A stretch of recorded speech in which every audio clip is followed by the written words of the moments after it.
Yeah, I'm Jon Amiel, and I'm actually the producing director and executive producer of Outsiders. So you wear two hats. I wear several hats. Yeah, most of them don't look good on this hair, let me tell you. Yes, I do. What's it like bringing the series to WGN America? You're one of the few, you're the only series they have that takes place in modern times.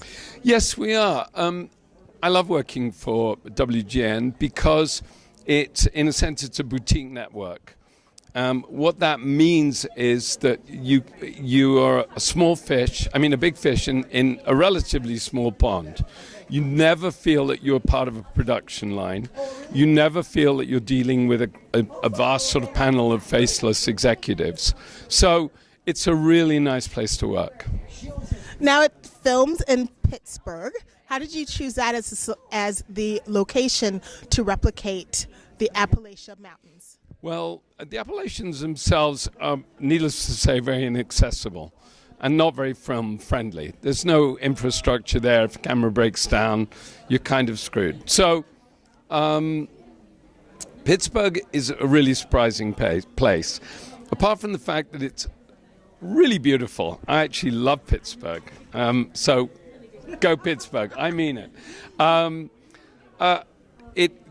We could travel for 15 minutes and be in an environment that was so close to the Appalachians that you would barely know the difference.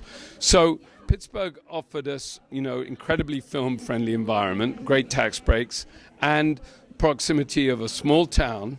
Millvale in Pittsburgh is our Blackburg, and the mountains nearby. Now, working on the series, how did you map out season 1 versus season 2? Because you're going to be focusing more on people interacting with the city folk as well as just fighting for the land.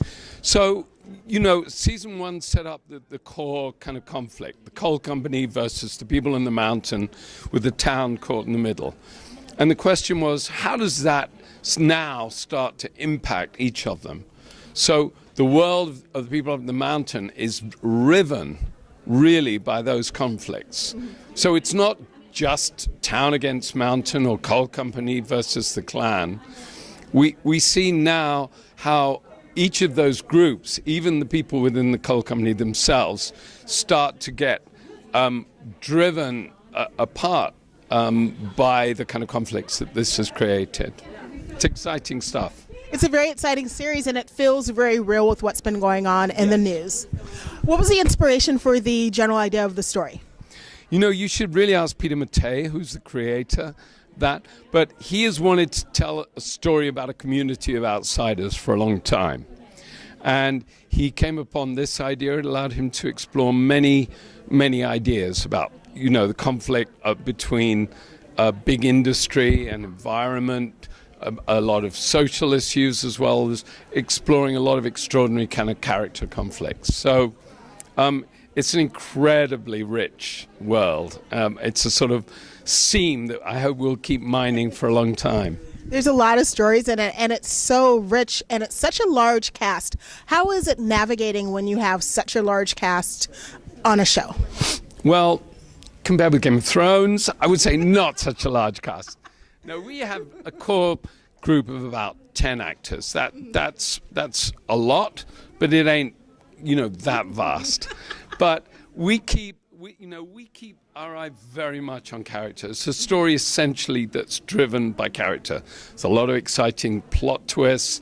There's a lot of action, but at its heart, all great television is about character.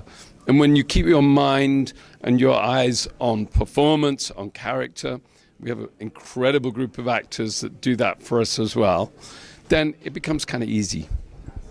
Thank you so much for talking with me. I look forward to season 2.